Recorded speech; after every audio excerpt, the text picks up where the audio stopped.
we'll start by talking about giving slightly more generally, and in particular this acronym of MINT, M-I-N-T, which stands for Mechanisms, Impact, Need, and Trust. So we'll start with the M, mechanisms.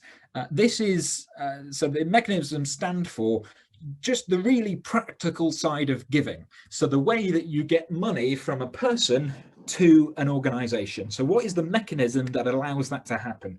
To give you an example of a mechanism, think about an offertory plate. That is the way that money is moved from an individual to the church as an organization. It may be that in your church you have an envelope scheme. That's another mechanism. People might give by standing order. That's another mechanism.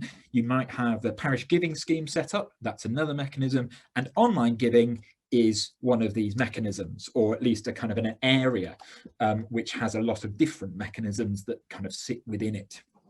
So in today's session, we're going to mainly be focusing about the mechanics of online giving, the mechanisms for using online giving to move money from an individual to your church, or indeed some of the things that we're going to talk about today will also be relevant to other organizations, so other charities you might be involved in, or even other charities that are associated with your church. So for example, if you have a food bank that is a sort of a distinct legal entity but is associated with your church, then some of the things that we talk about today will also be relevant for those organizations. But there are some things in this webinar which are very specifically for Church of England churches as well. So just be aware that some of the functionality we talk about will be very specifically for churches, and they've been set up and designed and are only accessible for churches. So just be aware that not everything we talk about would be necessarily available for an independent charity, but certainly some of the thinking and the broad themes would be. So online giving is a mechanism, or an area of mechanism, and that's great. You put that in place and it means that people can give, but we also need impact, need, and trust to encourage people to give. So the mechanism is the thing that enables people to give, but impact, need, and trust is the thing that encourages them to give. So impact, we need to communicate the impact of giving. So what is the change that is going to happen because of that gift? If you said to someone, can you give to the church? Probably the first question they would ask is why? Why should I give to the church? And that's where impact and need come in, because that's you're describing why somebody should give to the church, and they're slightly different, but they're connected. So impact is what you're going to achieve.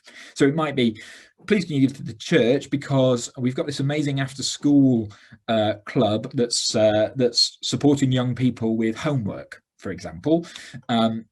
And that's really changing the way that young people are able to achieve results in schools or something like that. And it's also bringing that relationship between those young people and the church closer. So that's the sort of impact. That's why we need your giving, because it enables that service to take place.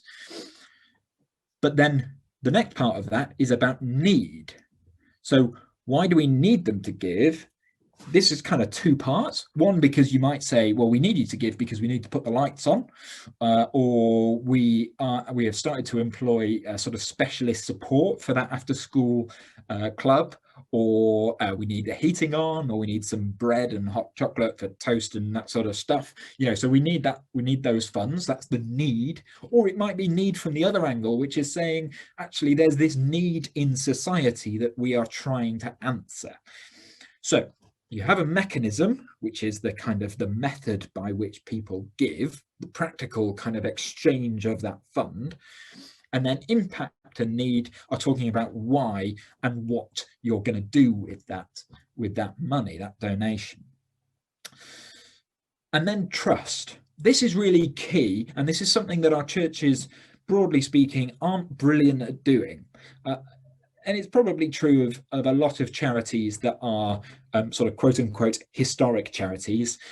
There's quite a few assumptions that are often made within those organizations. We sort of assume that people will give to us because people often have. Now we know that kind of culture of just sort of giving to the church is diminishing, it's reducing, and we need to do something about it. So that's what these, putting in place things like online giving will help doing. But we also need to build trust in general community and the people who we want to give to us, so that they feel confident that their money is going to be managed and stewarded and used well. So how do we build trust? Well, we build trust by being transparent about what we're doing. How are we managing those funds? What are we doing with it? But also by putting in place certain mechanisms, we can build trust as well, because people can go, oh yeah, I can see how they're handling my money.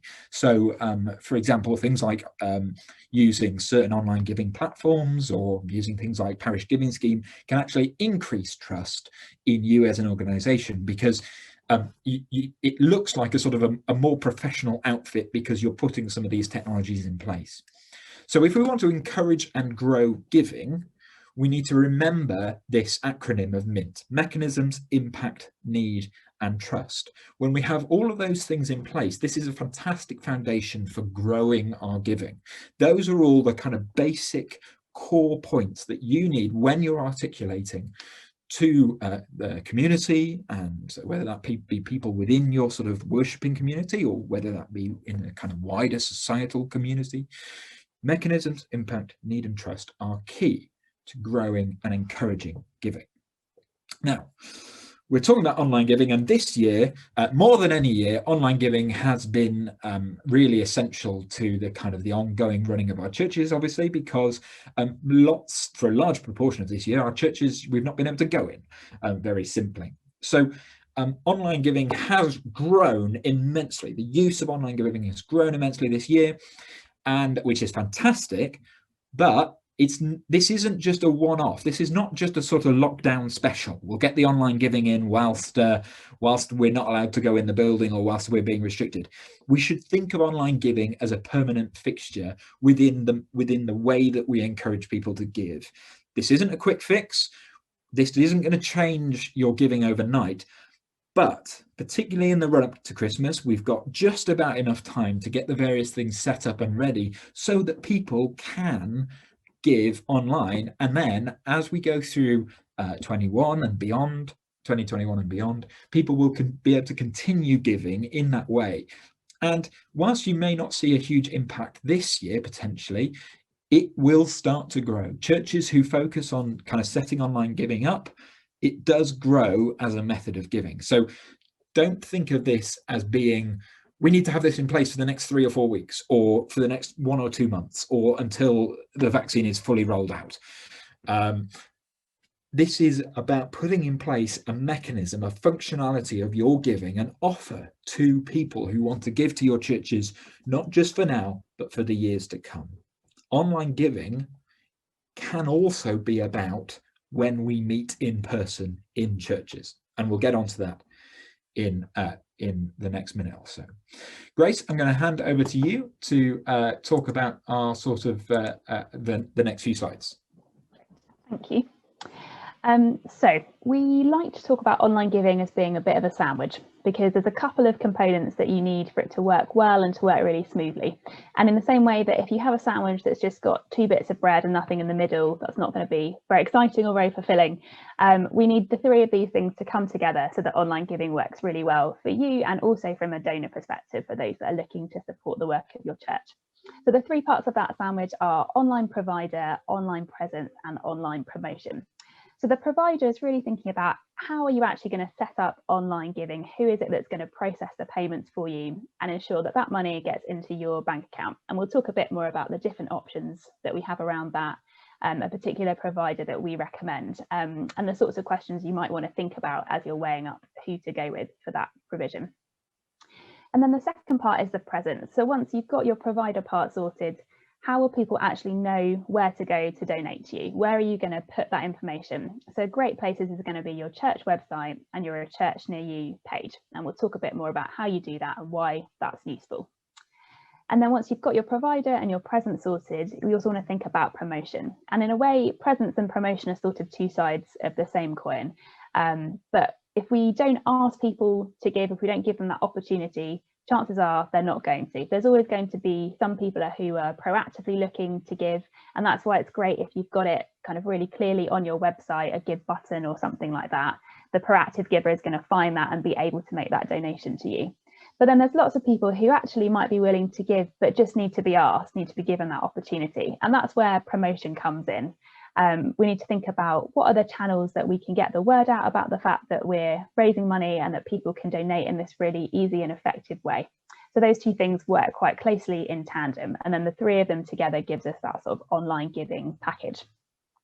Obviously, we're already in Advent and Christmas is coming up quickly, but there's still plenty of time to get these things sort of solidly in place so that you can have your online giving set up for Christmas services. I know for many of us that will be a mixture of doing online stuff, in person, kind of hybrid works, and online giving can sort of underpin all of that for you. So the good news is there's definitely time to get this ready for Christmas, for that sort of special time of year when we might be asking people for gifts to help the work of the church. So I'm going to talk about this first section in a bit more detail. I can change the slide. There we go. Okay, so the first part of the sandwich, the online provider. As Dave already said, this is kind of the mechanism for giving, to come back to that MINT acronym. And as I said, there's lots of different options for receiving online donations. It might be that some of you are familiar with particular platforms that you've used in a church context in the past, or just as a means of donating yourself online to charity. And we've probably done that ourselves in various ways over the last few months.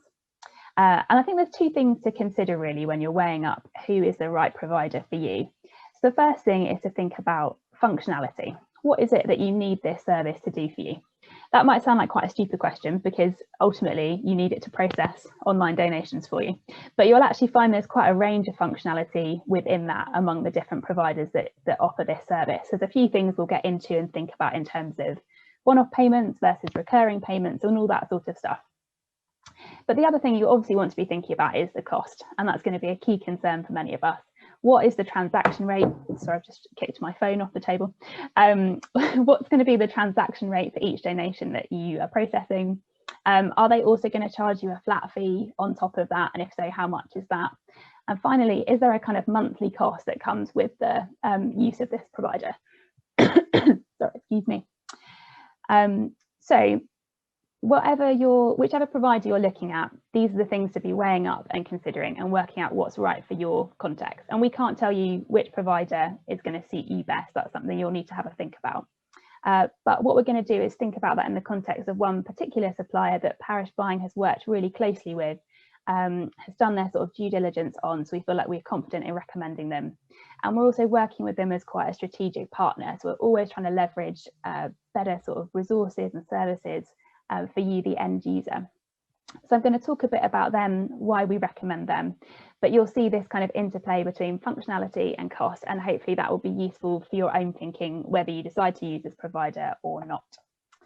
So the people that we recommend is a partnership between SumUp and Give a Little. If you've got a card reader, you might be familiar with SumUp already, because you might have an account with them. If not, to sort of just recap who they are, SumUp is a card payments provider, and Give a Little is the sort of donations app that they use to process donations. So two of them work together, and that's how that provides an online giving platform, which we'll talk a little bit more about. If we start with the cost, so obviously cost is very important. So this service is free to use, that's the first thing to say, but you pay a transaction rate of 1.95% for each transaction that's processed online. There's no sort of additional flat fee on top of that, which you do get with other platforms. So the key sort of takeaway from this is the 1.95%. That's the key figure to have in your mind. And that's been specially negotiated by Parish Buying. So if you sign up separately, just as a sort of person on SumUp, you won't get that same rate. That's something we've negotiated specially. And on top of that, we've also negotiated premium membership, which basically just means that until the end of 2021, it's really easy for donors to make a gift aid declaration. And obviously that's a key concern for churches as well, kind of knowing who their donors are and recovering that extra 25%. And that membership is usually £10 a month to non-parish buying customers. So you can see that's quite a big saving that's been negotiated. And to say again, that is just for parish buying customers. So if you decide that this is going to be the right provider for you, it's really important that you sign up through parish buying, otherwise you're not going to get that competitive rate. So that's a bit on the cost side. And then if we think about the functionality that the two of these services offer together, one thing that's great about what they do is that they can offer QR codes. So once you've gone through the online giving setup and you've actually got your page, you can generate a QR code, which means you get this kind of linking between the offline and the online world. And I think we'll be more familiar with QR codes than we ever imagined that we would be as a result of this year, those kind of black and white boxes that we see everywhere. And again, that's not something that you can do with every online giving platform, so it's worth thinking about whether that you might find that useful, perhaps in services, to have a kind of QR code printed in places. But it's something that they offer, which is a great bonus. And they also facilitate Apple Pay and Google Pay, which is particularly useful actually if somebody has scanned a QR code, gets taken to your online giving page, because that's what the code does, just takes you to a website, that they can actually make a donation really quickly if they've got kind of Apple Pay or Google Pay set up, because all their details are already there. So it just makes that process of giving so quick and simple. And again, that's not a given for online providers that they would necessarily facilitate Apple Pay and Google Pay. So that's just worth being aware of. And a new perk that they've just introduced, which is really exciting, is that Give a Little is able to process recurring payments. So it used to be they could just do one-off donations. Now, if you set up online giving through this and somebody visits your page, they've got the choice to make a one-off donation or a recurring payment. And obviously that's great from a church's perspective, thinking about how to build a bigger donor base to stay in touch with donors. And if there's people that want to be supporting you in that way, it's great to be able to offer that as an option. So by using this partnership, there's a sort of range of digital giving services that you can engage in. And we've kind of already talked about card readers, so you could use this in conjunction with a card reader that you already have, or you might want to buy one as well, but you don't have to. This can just be for online giving. And obviously that's where we're sort of focusing today, is just on online giving, but this is part of a kind of bigger jigsaw and thinking about how is it that you can best resource your church and best encourage people to give. So it's worth just having that in the back of your mind. Are you looking for something that could potentially tick off a few different things, not just giving you one online giving page? But so we've obviously talked about the cost, we've talked about the functionality. If you decide to look around at other providers, it's worth just thinking about that interplay and what you need out of it, what's going to kind of be best for you and represent best value for money. So I'm not going to do a step-by-step sign-up process here, partly because I appreciate this is not going to be the provider for everybody, so that would be slightly boring for other people who don't want to kind of use this option. But also there's lots of step-by-step videos available on parish buying. So if you decide you do want to go down this route, you'll be taken through every step of the process and ensure you kind of don't miss out on the right sign-up pages and that sort of thing to get the right rate. And we'll send all of that information around in our follow-up email, so don't worry about trying to capture the details now. I think the final thing I'll say on this is that when I sort of first came to the team, for me this Sum Up Give a Little relationship was slightly confusing because you've got these two brand identities and what's going on there. So I think just to kind of restate, it's Sum Up that does the payment processing and Give a Little is a software partner that makes the donation part possible.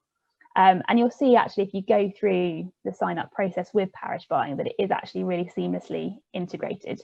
You do your registration with, well, first of all with parish buying, you've got to be a customer. Then you sign up with Sum Up, and then when you go to do the online giving part with Give a Little, you just log in with your Sum Up details. So it's not kind of, oh, now I've got to create another account or anything like that. So the two have been sort of designed together. So hopefully that just illustrates a bit about the functionality cost dynamic to be thinking about and how that plays out in the context of one particular provider. But again, take time to think about what's going to work for you, have a look at what else is out there and what's going to suit your context best. So once you've done all of that, oh, sorry, that's just a summary slide, but we've talked about this. Go to parish buying, that'll be your first step, and we will send you the link to do that. Once you've got your online provider sorted, the next part of the sandwich is this online presence. So you need to think about where to embed this giving capability online. And we mentioned at the beginning that two great options for that are going to be your church's A Church Near You dedicated page, and also your church's website if you've got one. And the resource hub on the C of E site has got loads of guidance about how you actually do this in the back end of A Church Near You. Maybe you're an editor and you're already really familiar with that. If you're not, don't worry, there's lots of guidance online for that too. And we can see an example of what that actually looks like here. So this is the Church of the Holy Spirit in Clapham. And you can see that they've got a kind of Give Now widget that's embedded really prominently on their A Church Near You page. So as soon as you get there, you can't miss it. And the great news is that all of that text is customizable. So if you want to promote a specific call to action or draw attention to a particular campaign, you can tailor all of that text and just make it personal to you.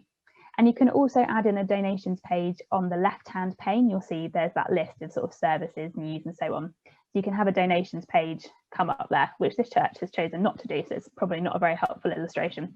But just so you know, that is a possible option for you. And again, the resource hub can show you how to do that.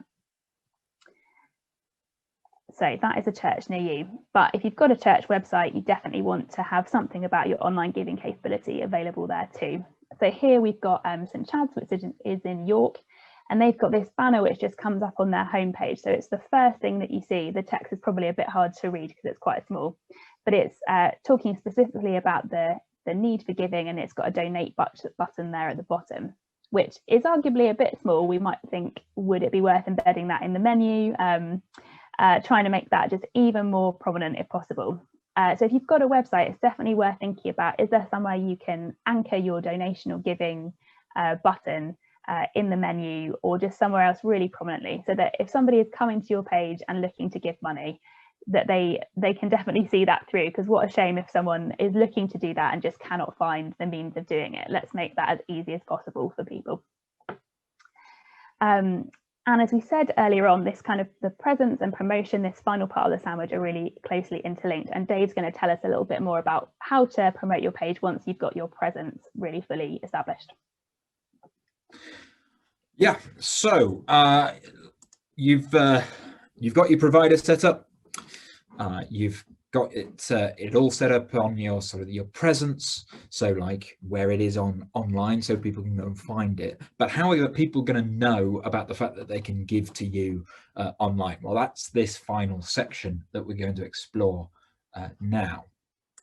So plenty of you will have been live streaming or pre-recording services this year, and it looks like we will be continuing to do that for at least the next couple of months, and very potentially some of you will be continuing to do that from now on, because it's been an effective way of bringing some of the community together in that online digital space.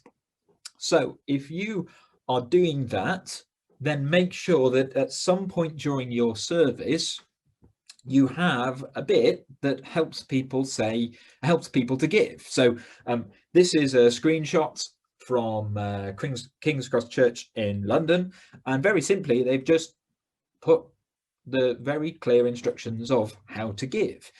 So they have two options. You can give online through their website, or you can use this QR code. We'll talk about QR codes in a little bit. You can use this QR code, and that takes you straight to their giving site. Really nice and simple, nice and clear, and it means that whilst people are sat at home watching the service or interacting with the service, either on their computer, iPad, or on their phone or whatever, they can use those links to go and give right there and then. Nice and quick. They can just go and start giving to the church. So you want to remember the MINT acronym from the start. So mechanism, impact, need, and trust. So when you ask for a donation, remember to talk about the impact. Remember to talk about the need, both the need of the church and the need that you are trying to answer, and also talk about think about maybe being transparent with your finances and trying to build that trust as well. Now, for some of you, that might be tricky, or you might be a bit concerned about how you might go about doing that, there are guides online. But the other thing that we've done is we've created a series of giving animations that to some extent will do this for you. As you can see here, there are 5 different versions that we've developed, and actually we've just developed a new one as well, which is a Christmas special with Christmassy music and Christmas tree, and I think there might even be some like snow as well at one point, but sort of a Christmas themed giving ask. And you can go and watch these, and then you can embed them into your services, either pre-recorded or streamed live. And you can use these as a way of asking for people to give to your church. Now, if you go to a church near you and go through to kind of like the resources bit of that, you'll actually see that you can take these animations and you can edit them to be specific for your church, so that your church's details come up at the end of the animation about how to give. And that's all built into the church near you functionality. And that means that when you play that video, you can then download it and put it into your stuff. When you play it, it will kind of feel like a complete and whole piece. So it's not just like a random animation asking for giving and then some, your giving information. It's kind of joined together. Now, we've done that because it means it's nice and slick, and it's nice and easy to do, but also by doing those things, it does help build trust. So remember that last letter in the MINT acronym. I would encourage you, if you're going to use these giving animations, you can just download them and use them, that's fine. But do go and use the church near you functionality to put your details onto that animation. All of the links that we've been talking about will be in the follow-up email. So, I know we're going through lots of different things quite quickly, but you'll get all that information as we go through. How else can we promote? Well, of course, social media is quite a big way of promoting anything, frankly, in contemporary culture. But of course, make use of social media if your church is on social media to promote online giving. Depending on which social media platform you're on, you'll want to do it in different ways, and indeed by doing it in different ways you can start to articulate some of that impact and need and build some of that trust as well. So you might have a think through about how you are kind of doing that ask. Again, there's quite a lot of support through the Church of England website, which kind of explains how to make the most of social media. But even just something as simple as downloading that giving animation that I showed on the previous slide and putting that into a post, like Church in the Park has done on the image on the slide, just very simply sharing that is a great way of saying to the world, look, you can give to us online. Now, we've mentioned QR codes a couple of times during this presentation, and some of you might be asking the question, what's a QR code? Well, a QR code is that sort of black and white speckledy box. That's a QR code, and a lot of us will have used these in the last last year to direct us to different parts of the internet or to apps and any number of things. It's basically a quick way of getting you to a specific point on the internet, and in this context to an online giving page. So you would just pick up a smartphone, open a camera, point the camera at a QR code, and it would take you to that online giving page if you've set up as we talked about earlier with Sum Up and Give a Little. And it's a really simple way of encouraging people to give, and isn't necessarily just something to be used in an online space. So if you remember that screenshot from King's Cross Church, they had the the website, and then they had the QR code next to it on their service, and that is a really good way of using a QR code, because people can just put their smartphone camera up to that QR code, and then it will take them to that online giving page. But also think about how you can use this QR code in an in-person space as well. So you could print it on a newsletter, on a church weekly bulletin sort of thing, or it could go on a news board or a big poster at the back of church. You could even put it on, and I've seen this used a few times, put it on, if you have a sort of projector in church that projects words or that sort of thing at the front of church, people put their QR codes on those screens as well. Particularly useful if, say, you're doing something like a wedding or a baptism, where people are coming to your church and they might have an expectation that they're supposed to give. Oh, I'm going to church for the first time since I was christened, and I'm in my mid-30s now. What am I expecting is going to happen? Well, we'll probably sit in pews. We'll probably have to do some singing. My mates will get married and they'll probably ask me for money. Well, that may not be the best image to portray to the whole world, that we're asking people for money. But because people are expecting us to ask for money, well, we might as well ask for money and lean into that. So putting a QR code up in an order of service or on a card in the pew is a great way of people being able to get their phone out, whilst they're doing, signing in the registers or something, where no one's really paying attention to what's sort of going on. Everyone's sort of looking up and down the line, not really sure what to do. There might be, some photos or something going on. Great opportunity for people to get the phone out, get the camera on, look at the QR code, and it takes them instantly to a place where they can donate. We know now that levels of cash in hand, cash in the pocket, are dramatically reducing, particularly in younger generations. And so it's really important to make use of technology like QR codes, particularly when we get back into our buildings, but also when we're meeting online as well. So do think about using QR codes, whether it be on a screen, on a, as I say, like on a business card in the pew.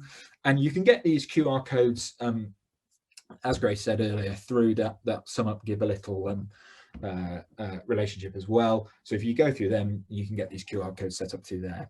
You can find out more about QR codes and indeed all of the things that we're talking about today on the Church of England website. We've just launched a whole new big section called Building a Generous Church.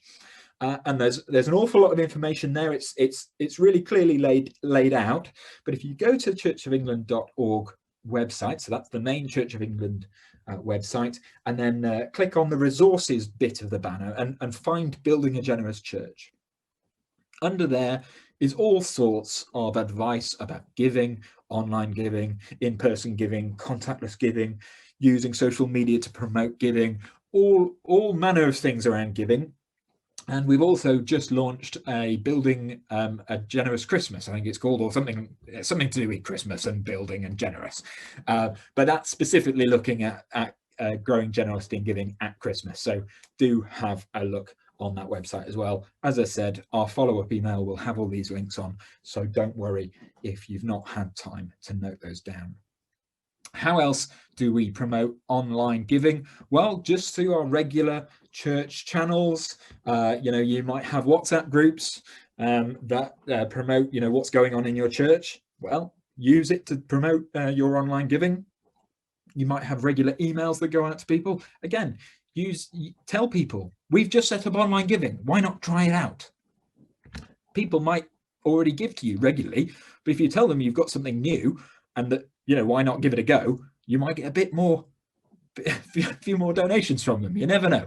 So just use your normal channels. So as I said, newsletters, bulletin boards, whatever it might be. Tell people that this is one of your new mechanisms, your new ways of people being able to give to the church. It's good for people in your church to know that they can give to you in these different ways, so that they feel like they're in control of the best way of giving to you.